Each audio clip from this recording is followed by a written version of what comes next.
There it goes.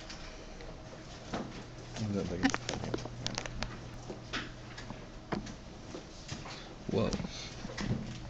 Let's do it right there. Cool. Let's just stay right there. Cool. All right, so just to warn you, I've already done a lot of talking, but chapter 1, if you got the emails I sent out, chapter 1 is all definitions. I'm going to go through it semi-quickly. Right, you've got chapter 1 up online if you don't have a book yet. I warned you to maybe get ahead and look into chapter 1 because I was going to go through it pretty quick. But it does lay down the words we're going to be using for the semester and what they mean. So the way I like to do this is to make it a little less dry. What's something that you might like to know about the population of Grossmont students? Something that you'd like to know, like the average something or the percentage of them that do something. What's something you'd like to know? Age. Yeah. All right, so the average age at Grossmont? Okay. So we like to know. Oh man, I had the whole summer off, unfortunately, and I think that's the worst I've ever. We'd like to know the average age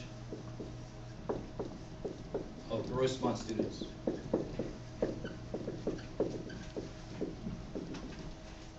And let's say Grossmont's computers were hacked into for some reason, were a major target, and they erased all the student records. So we can't just go to the computer and say, average of all the age. We also don't have all the time in the world. Can we talk to every single Grossmont student? Realizing that currently there's over 20,000 of them. No, yeah, not like the reaction. About middle of the semester, there'll be about 18, 19,000, after all the drops and everything.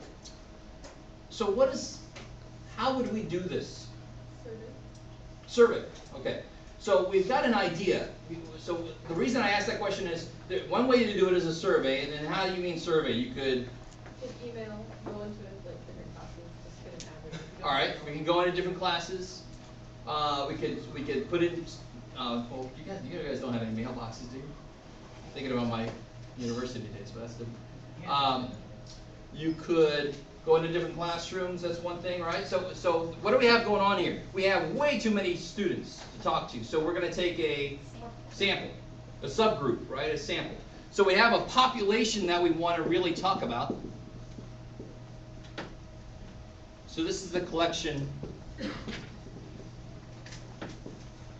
of items. Good Lord, Jim. What language is that we wish to describe? I'm so happy I'm not a student in my own class. I did have a professor whose handwriting was so bad, we'd ask him, what did you write in the first line? He'd say, I don't know. He couldn't read his own writing, so at least I can read my own writing. Collection of items we wish to describe somehow, right?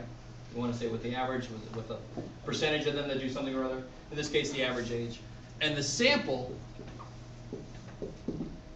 is a subgroup of that, right?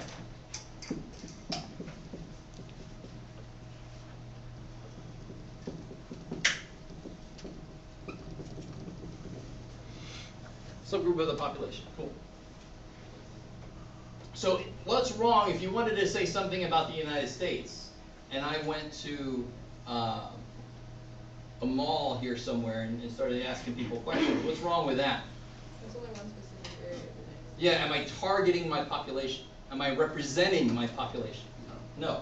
So if I picked you guys, that's nice. If I got all your ages, that's really easy for me, right?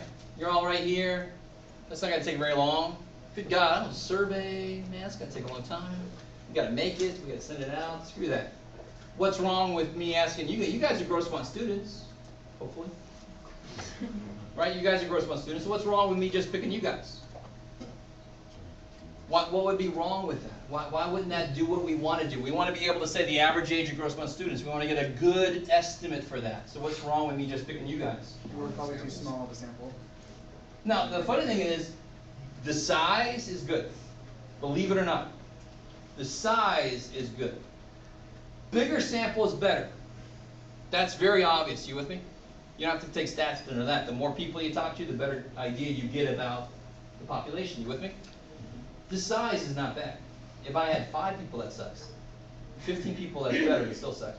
Over 30 is getting pretty good, which is surprising. People are like, you know, if I want to say something about the U.S., Gallup poll. Anybody ever heard of Gallup? Gallup poll? I'll be throwing that up here every now and again because I like Gallup. They'll talk to normally about 1,200 to 2,000 people to represent the entire United States. Right, and we're up to like 300. We were 310 million. I think we're 330 or somewhere up there, million people. And people go, well, how could that be? 1,000 people are, yeah, it's fine, as long as you do it correctly. So if I pick you guys, that's bad. Why? Can anybody tell me why you are not a good sample? You're good people, maybe, just not a good sample.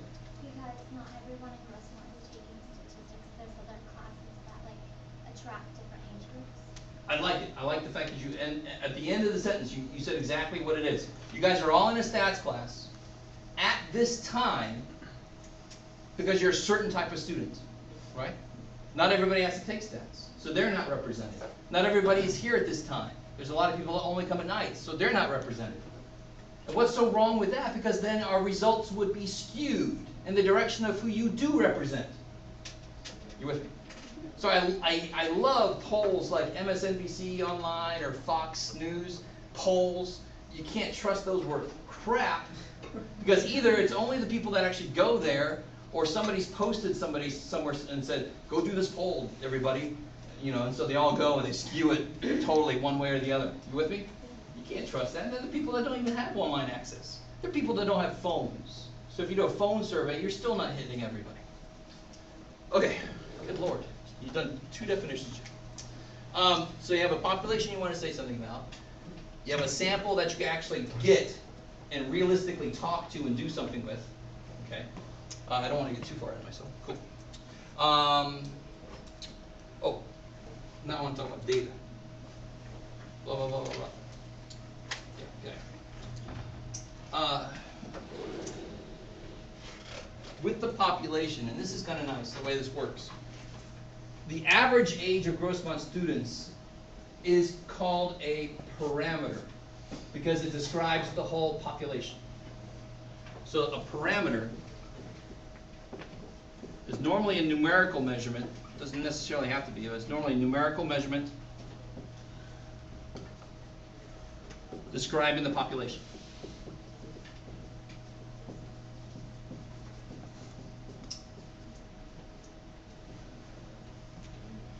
Parameter population.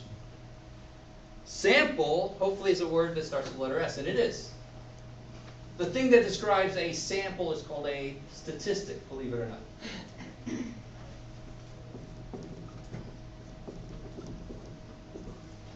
So it's the same thing, numerical measurement describing a sample. Statistic sample. You can't beat that. So if I did take your average ages, which we actually will do, if I took all your ages and then averaged them out, that would be a what? You guys are a sample of all of Grossmont. A bad sample, but you're still a sample. So the average age of you guys would be a statistic because it's describing a sample. I love it. How are we doing so far? Okay? All right. Some of you guys are like, go on, Jeff. There's you like, the hell. So the last thing I want to do, we're going to get out of here a little bit early. Not before 10, so don't get too I want to get into data. Because obviously that's at the heart of everything. Because we're talking about how to divvy people up, or divvy things up so we can get data, and then we got to talk about how to represent data, and then we got to talk about how to analyze data. Good God. So that's basically the first 3 chapters of the book. How to get it, how to represent it, show people what you see, and then how to analyze it. Get some numbers from it. Cool? So it's good to talk about what kind of data there is.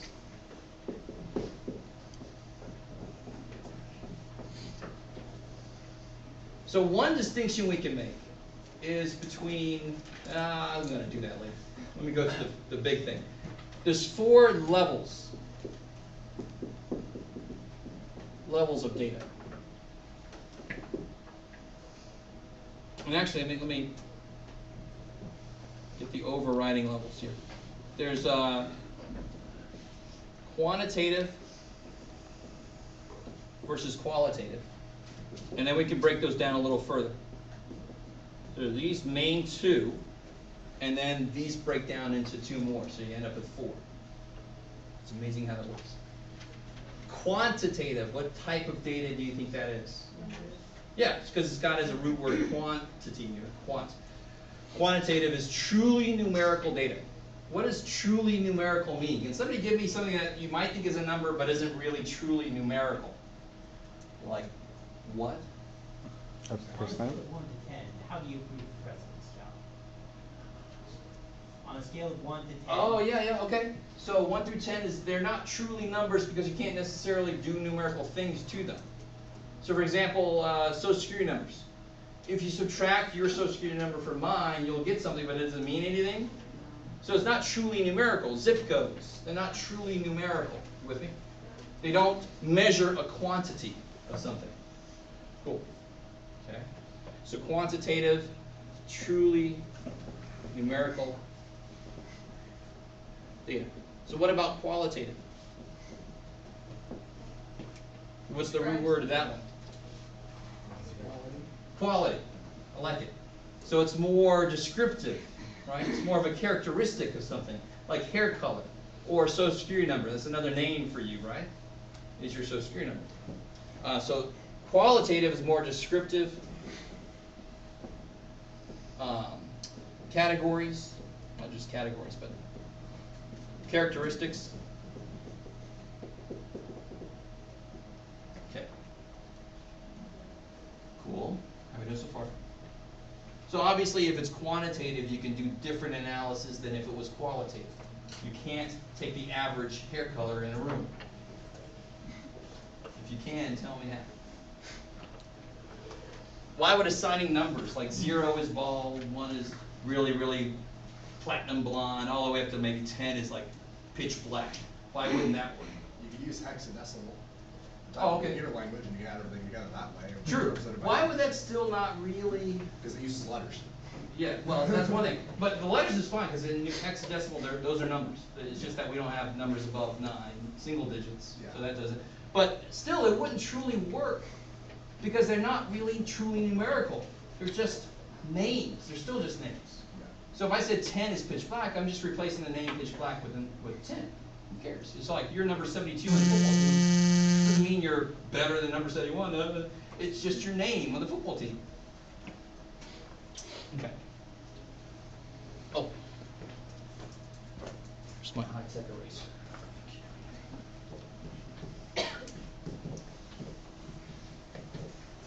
All right, so the last thing we're going to do, and then we'll head out. A little bit early. It's always a good thing to do on the first day. Don't get used to leaving early, by the way. Just appreciate it when it happens. Of course, those of you who have taken me before know I'm lying. That's okay. I do let us out early often. The 4 levels of data. Let me get down to there now, and then we'll come back into this. You have nominal. And anybody understand what the root word of that relates to? Name? Yeah, nom, plume de nom. Like, anybody heard of plume de nom? I thought it was the other way around. What do you mean? Nom de plume? I thought it was. No, I'm pretty sure it's plume de nom. I don't know, maybe it is nom de plume. I think it is. I don't know. I took 2 years of French. I can remember. Stephen King's pen name when he first started writing was Richard Bachman. There's actually some pretty good books. It was his pen name. So nominal is names. They are truly just categories like hair color, type of car you drive, right?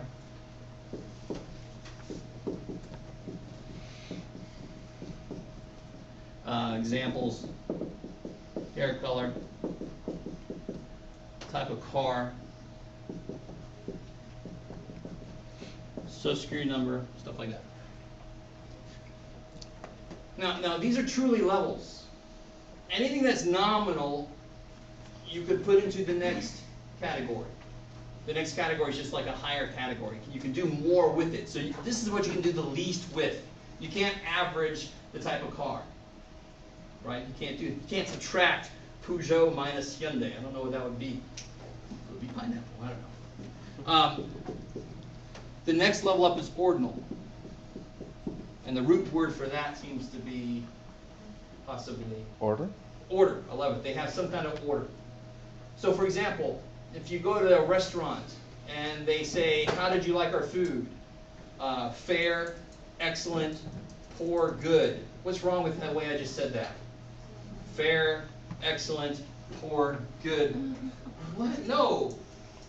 Excellent, good, fair, poor, maybe. That's better. Isn't there an order to that?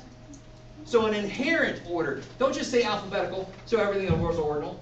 I could put car names in alphabet. No. If I say BMW, Hyundai, whatever, Honda, there.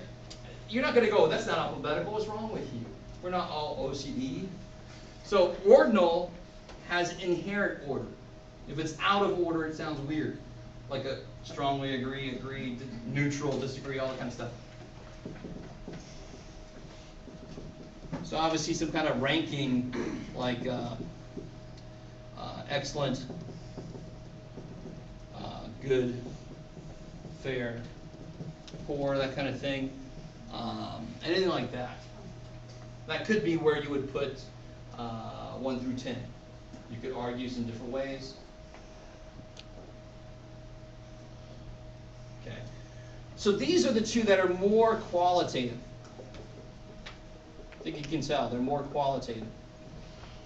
Next two obviously should be more quantitative. Oops. So let me just put these both up here at once because it's easier to explain them. I'll stick to my promise too. Interval and ratio. So these are going to be truly numerical quantities, right? You can actually subtract them possibly. You can do other things with them maybe. So one example of interval is birth year, but it's not also ratio. Ratio, what do you think the main operation you should be able to do with ratio? Divide, because that's what ratio is, a fraction, right? You should be able to divide them. So if I divide my year of birth by your year of birth, will I get a number? Yeah. Will it mean anything? No. You with me?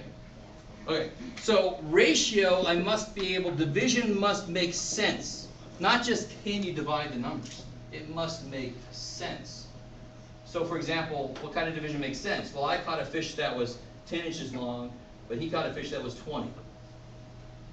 20 divided by 10 is 2. Why does 2 make sense? His fish is twice as big as mine. There you go. See, that's ratio. The number you get when you divide makes sense. Don't just say, I could divide them and I get 1.87. It doesn't mean anything. So division makes sense. It also has one other thing. 0 means what it's supposed to mean. All right, Jeff, what the hell does that mean? 0 means what it is supposed to mean. All right, you just got to go with what I said. You can't read that. 0 means what it's supposed to mean. So, for example, how many temperature scales do you know of? 3. So some of you guys know 3. Kelvin, if you know Kelvin, forget about it. Kelvin is the one that would truly be ratio because Kelvin measures energy. 0 means there's no energy. We're all dead. Right? Or whatever that is we're dealing with is neat things happen. The two that we normally know, Celsius and Fahrenheit, those two, what does 0 mean? Does 0 mean nothing of what it's measuring? Temperature measures, let's just go with, instead of energy, we'll go with how hot it is. That's what we're used to. 0 doesn't mean that's as cold as it can get.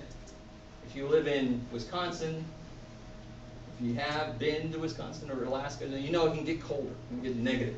You with me? So that's why temperature, not Kelvin, which is Fahrenheit and Celsius, those can't possibly be ratio. They don't have an inherent 0. And what's twice as hot as 90-degree day? Not 180-degree day. What the hell? What's twice as hot as a 0-degree day? It's 0 today. That's twice as hot as yesterday when it was 0. That didn't make any sense. So you see how these kind of go together? If 0 is not in the right place, division's not going to make sense. You kind of with me a little bit? A little bit. Okay. You can imagine the kind of problem you're going to have. They're going to say, what type is this variable, right? Social security numbers. Then you got to go through this. I know it's not quantitative, so it's got to be one of these two, and then I can break it down from there. And finally, interval. I said birth year is an interval. So what can I do with birth years that makes sense? Subtract. Subtract it, because then I can figure out how different in age we are. Or a year that something was established. Or here's Fahrenheit Celsius works. It's 2 degrees cooler than it was yesterday, but it's still damn hot. Right? So here would be subtraction makes sense.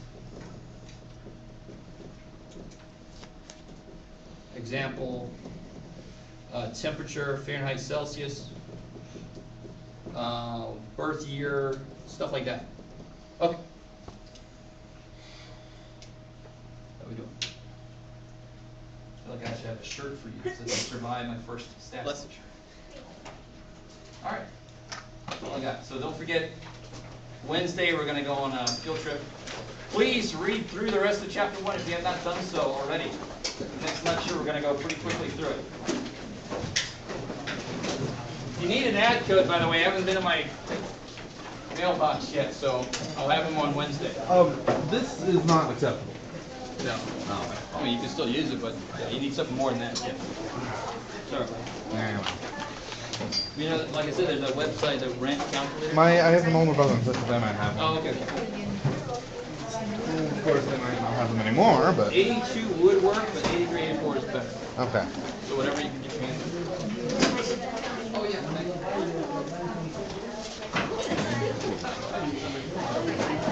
It was weird, though. Everybody that I knew wasn't here. But then all of a sudden they all came in. All right. Yeah.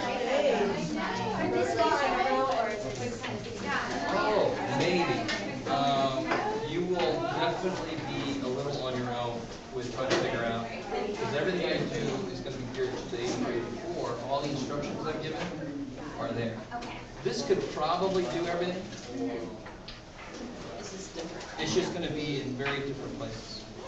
And to tell you honestly, I've never done any stats on this. I've used this HP calculator before, but I've never done stats. So if you can see where the things are, then it'll work. Great, thank you. I'm waitlisted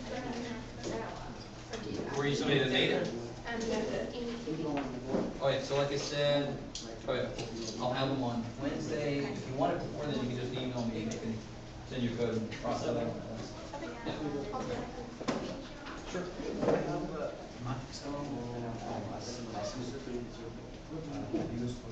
Math Excel? Oh, Math Excel. I think it's a year license though. Yeah. So it might still be, yeah, so I just have to, if you email me, I can email you the code, because I did port it over to Excel also. So I'm not as used to Excel as I am with my math lab. One of my students asked me to do it, I did it. So then it gives you a code. I have to give you the code. Can we access the book from Excel? No. See, the Math Excel is purely my math lab is more expensive, obviously, and you can also access it. So if we, There's an ebook course. because I don't have Math Excel, if I purchase my math lab, Yes. can I access the book from Yes. there, so I don't have to. Oh yeah, you'll have an ebook. Yeah. Cool. Are you getting my No, definitely. You can either do, like, I give you the homework sheet out of the book, you don't have to do anything on my math lab. Or you can do my math lab. Yeah, either way. So you just get the book by. Just get the book, Okay. and you can do the homework assignments, and you're good. I'm also on, I was late, so, Oh, we started Spinoza.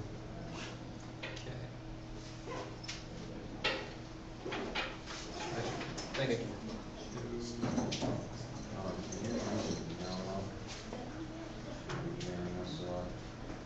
Not a lot, but yeah, every now and again, with like, normally if I'm gonna miss class or workshops, but nothing like that you have to have the next day.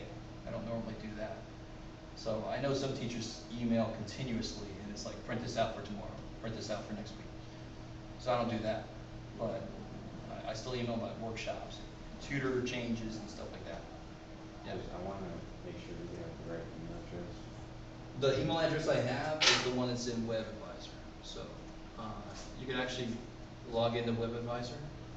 Have you been into WebAdvisor yet? You guys know when you register? Yeah, exactly. And there should be an option that's like, I can't remember what it looks like from the student side. I don't know if it says change email address or if it's like my profile or something like that, I can't remember. But there's a way you can input an email address that you want to use. And it will just, there should be a place you can forward it to that email address too. So if they try to email you at the Grossbond address, it gets forwarded to that other address. So if you want to, email me, and I can manually put your email in whenever I email everybody. But in the meantime, try to get it changed, and let me know when it's been changed.